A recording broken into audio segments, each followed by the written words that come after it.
I actually slept last night. I don't know how or why, but I'm very, very grateful that it happened. So right away, hello everyone, and hello to everyone who's new to my channel. Like, there's a lot of people who just subscribed recently, and I'm really quite excited about that. Thank you so much for doing that, and welcome to my channel. Let's talk about something really, really awkward. One of the reasons that I've tried filming this video like 7 or 8 times now, and I think one of the reasons that I've not successfully posted any of the recordings of this video that I've made is because it is an extraordinarily awkward topic to start off with, but also it's not my area of expertise. I must say, I never knew until I started researching for this video how very little pornography I consume. Like, I thought my porn consumptions were about average.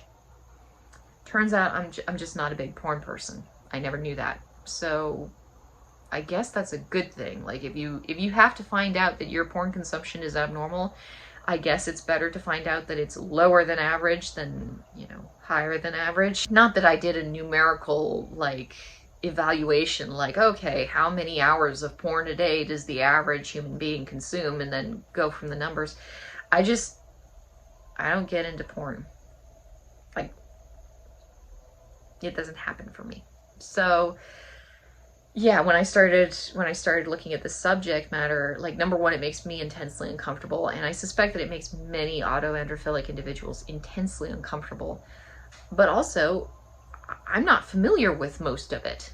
And so I'm reading up all this terminology. A lot of it is Japanese. I'm mispronouncing it left and right, which is also kind of awkward because I don't want to butcher other people's languages any more than I have to. And I'm not familiar with a lot of this stuff. This is not my area of expertise. So I'm going to talk about it because I believe that it needs to be talked about. It's a big issue in the trans community. But I am out of my depth. And so I just want to acknowledge that right off the bat. I'm out of my depth here. Another problem is I think that what I've been doing is trying to pack too much into one video about this content. This is a subject that I could talk about for many videos because there's a lot going on here. And so I'm going to try and make this a short video and just kind of start diving into it, but there's so much that goes on here. So just to start off with, let's do some basic math. I'm going to use myself as an example because this video isn't awkward enough. I am a bisexual woman, but the majority of my relationships and the majority of my sexual interest has been heterosexual in nature. So I am an individual who is primarily sexually attracted to men. I also have this funny thing going on inside my head that makes me perceive myself as a man, at least internally. And so, as an individual who perceives themselves as male, who is sexually attracted to males, when it comes to sexual orientation, what would that make me? And, you know, it would make me a gay man. That's what a man who's attracted to men is. However, in reality, I am not a gay man. I am a predominantly heterosexual woman. I'm bi, but for the sake of argument, we'll just say heterosexual. I've been married for 10 years. I think my bi card got rescinded at some point and nobody bothered to tell me.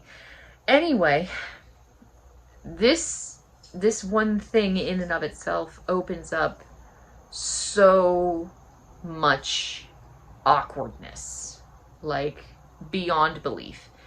And I'm sure that most of you who are watching this are familiar with all of the male lesbians out there in the dating market. And it's just, I don't know another way to say it. It is cringy as hell. It is just plain embarrassingly cringy. And I feel sorry for a lot of autogynephiles because I know, and you should probably know too, I mean, just automatically realize there are many, many autogynephilic individuals in this world who are living nice, quiet, normal lives, who look at those people and say, oh my God, this is what people think I'm like, isn't it? This is what people see when they see me. they look at it and say, oh, you're one of those, you know, one of those men who's like, you know, lesbians should date me even though I have a penis. Like, and so as an autoandrophile, there's this immediate and automatic awkwardness that comes into play where it's like, you know, I have gay friends. How on earth am I supposed to be open about being an autoandrophile? Like, there's just so much awkwardness. And the thing is, my first roommate was a gay man. He was the only friend that I had who was a friend of mine specifically, like not a mutual friend of me and my husband, who came to my wedding. Awesome guy. At the time, he didn't realize he was gay, and so that was something that he kind of came to terms with over the course of the time that I knew him. So there's all these different levels of awkwardness that immediately just come into play, and it's like, okay, I have to ask myself a lot of hard questions. First hard question, am I primarily attracted to gay men? Do I fetishize gay men? And I thought about that for a while. I thought about my gay roommate. I thought about some of the other gay men that I know, and it's like, I'm attracted to attractive men. Let's be perfectly honest, because I got a lot of gay friends that I've made throughout the years. Was I attracted to them because they were gay? No. And so I was looking and was like, okay, I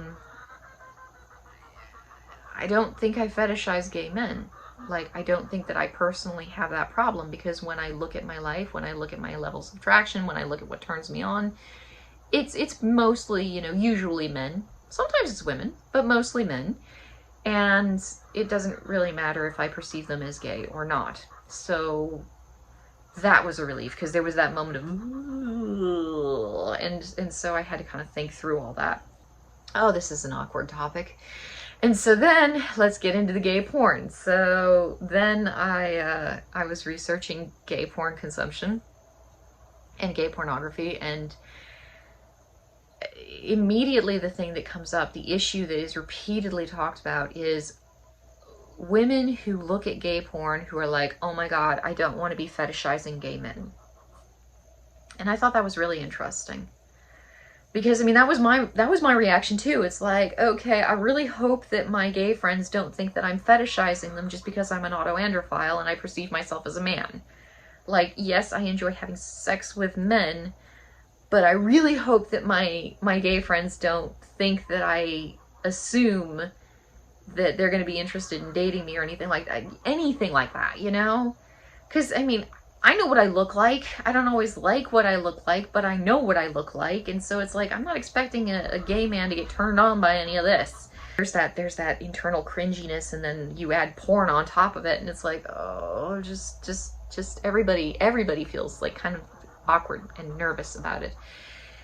And so I thought about that quite a bit, and then I realized that it's honestly kind of hilarious. Like, it took me a while to see the humor in it, but now that I've looked at it for a long time, now that I've gotten over my internal awkwardness and my internal, like, I start to see it as very, very funny. There is so much lesbian porn that has been created specifically, or at least primarily, for male consumption. There is tons of lesbian porn out there.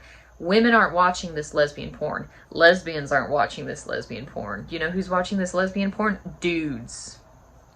How many of those dudes are sitting there going, oh, well, you know, I really hope I'm not fetishizing lesbian women, because that would be, you know, kind of wrong. None of them. I don't think a single man who has jerked off to lesbian porn has been worried about fetishizing women. I'm pretty sure. I mean, and if they are, it's like, dude, what's wrong with you? It seems to be a primarily female problem when it comes to, oh my God, am I fetishizing gay men? You know, they are consuming porn, and they're looking at it as like, oh God, I don't want to be fetishizing men.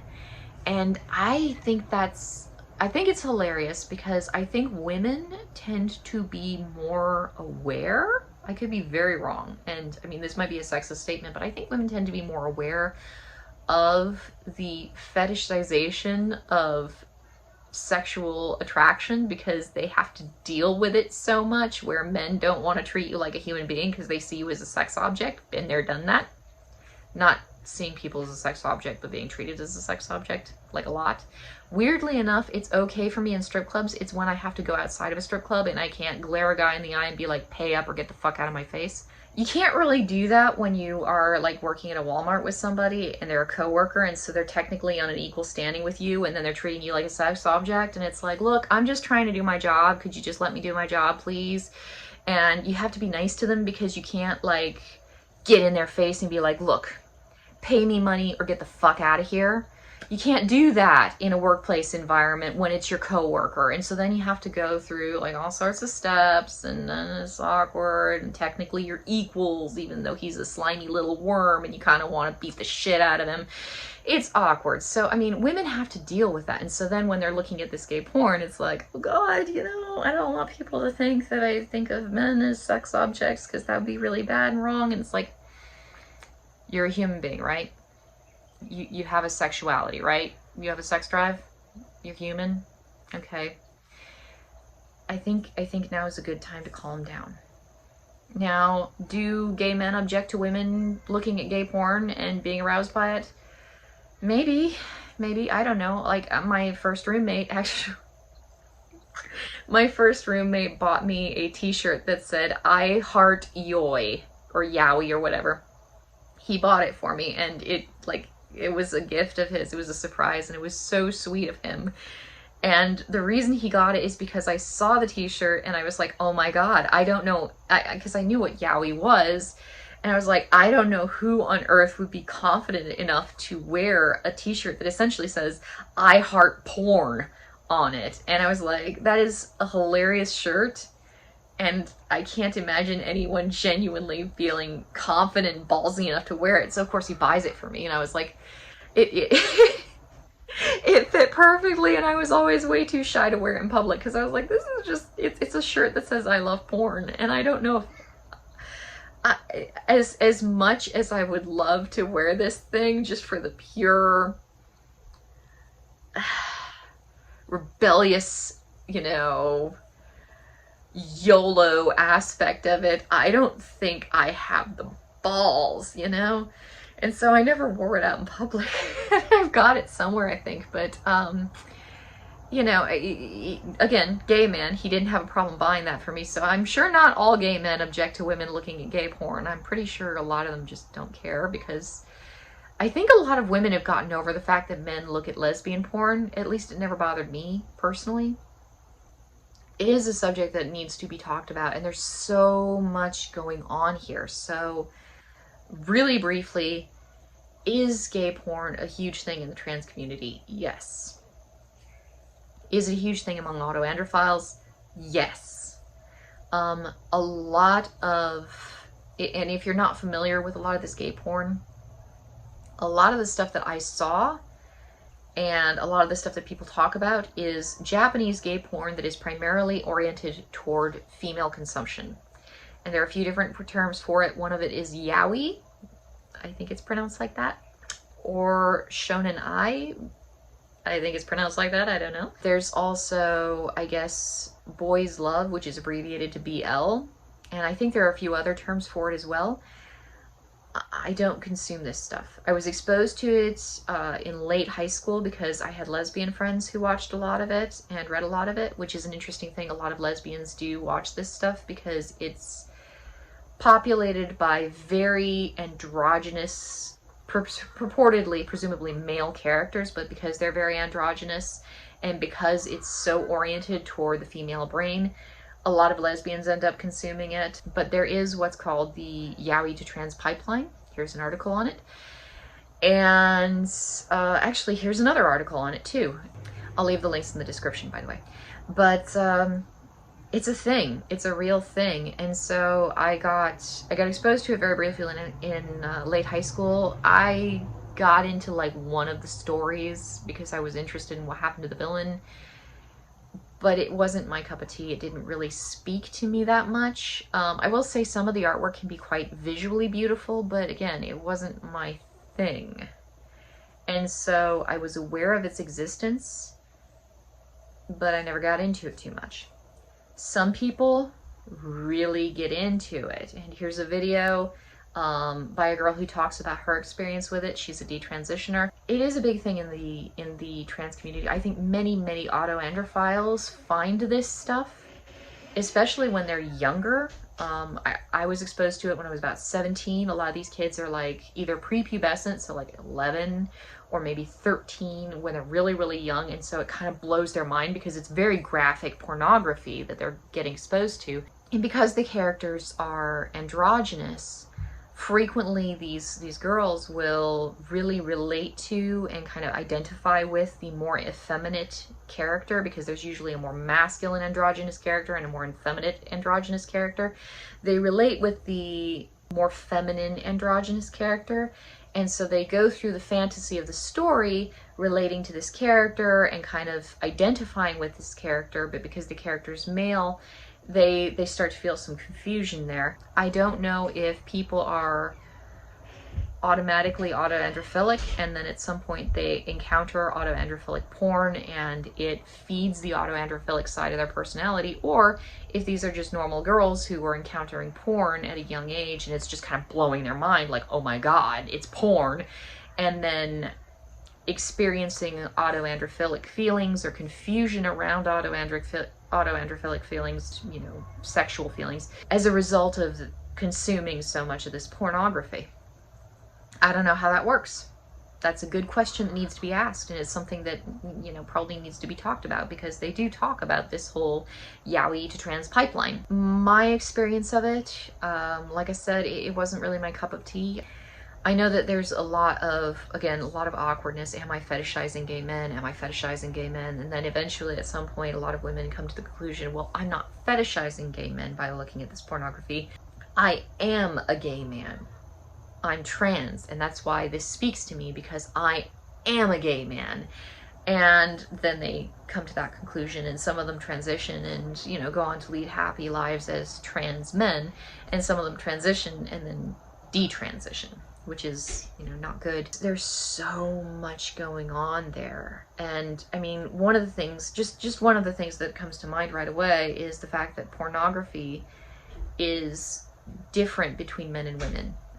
When I talk about pornography that's been designed for consumption by gay men versus pornography that's been designed for consumption by women, one of the reasons that a lot of lesbians end up looking at yaoi, I really hope I'm not butchering the pronunciation. It sounds so weird to me. Like, it's very clearly a different language. One of the reasons so many lesbians watch it is because I think it's Yuri that's the lesbian porn, is primarily crafted for male consumption. And so when lesbians look at it, it's lesbian porn. A lot of lesbian porn is designed with a male mindset kind of in mind. And so when lesbians watch it, they're kind of like, you know, and so they end up going over to yaoi or shonenai or whatever and watching that instead, because the characters are androgynous enough that as lesbians they can still kind of get into the storyline. And they can get more out of that because it is designed around a female brain. Male brains and female brains consume different types of pornography.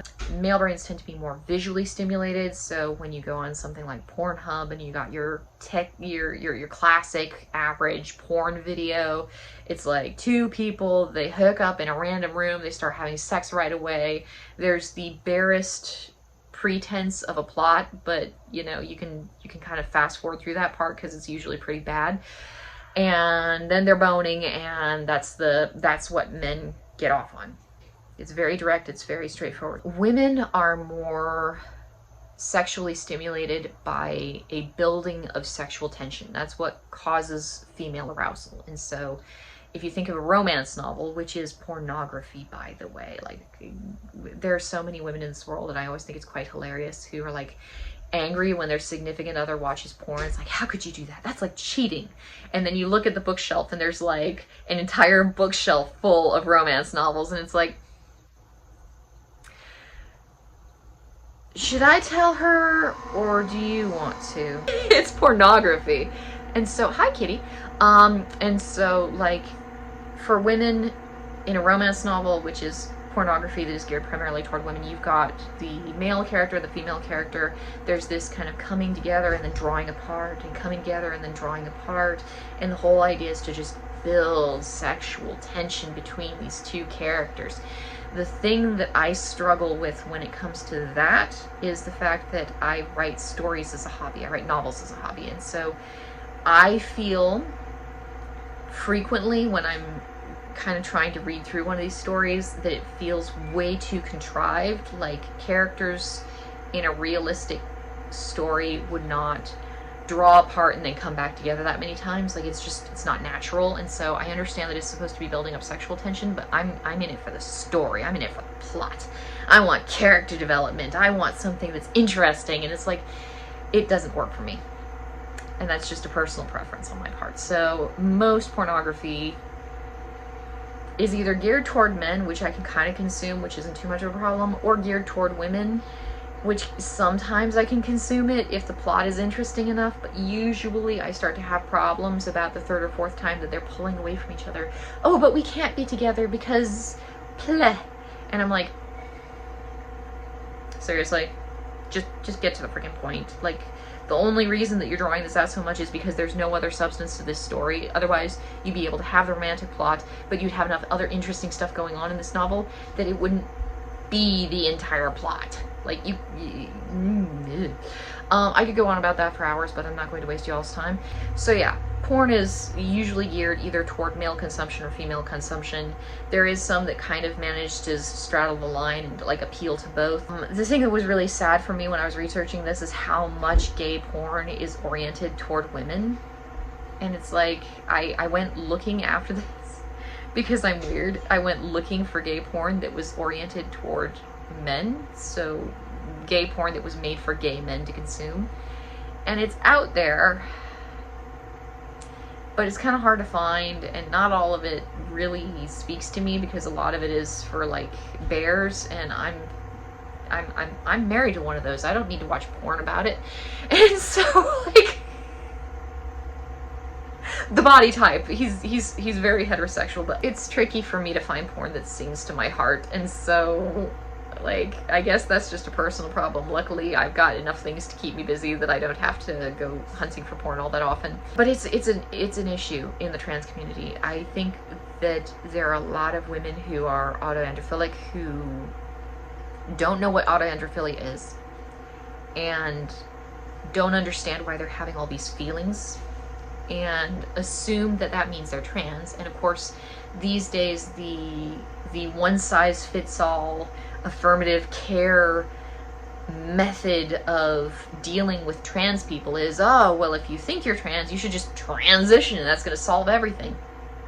And so I think it's possible that one of the major factors driving ROGD, and I'm not the only person saying this or thinking this, in fact, I just got a comment to that effect yesterday, or maybe this morning, I can't remember, this morning. Just got a comment to that effect this morning. So, I mean, it's definitely something people think about and kind of know about.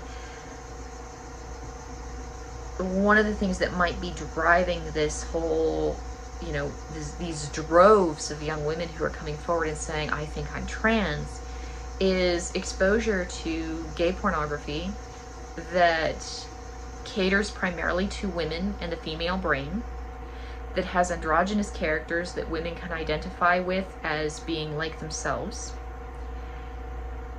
and feeds into this autoandrophilic mindset, either by developing it in women who don't already have it. I don't know if that's possible, but we need to ask those questions, or growing it and adding fuel to it if there's already predisposition among women to have those feelings. Something that needs to be talked about. I need to make more videos on this subject. Unfortunately, it's a Friday night. My kids are playing video games, but they're only going to be distracted by those video games for so long. I need to wrap up this video. Hopefully this at least begins to touch on the subject. It's something that I probably need to talk about more, but it's hard for me because it's really not my cup of tea.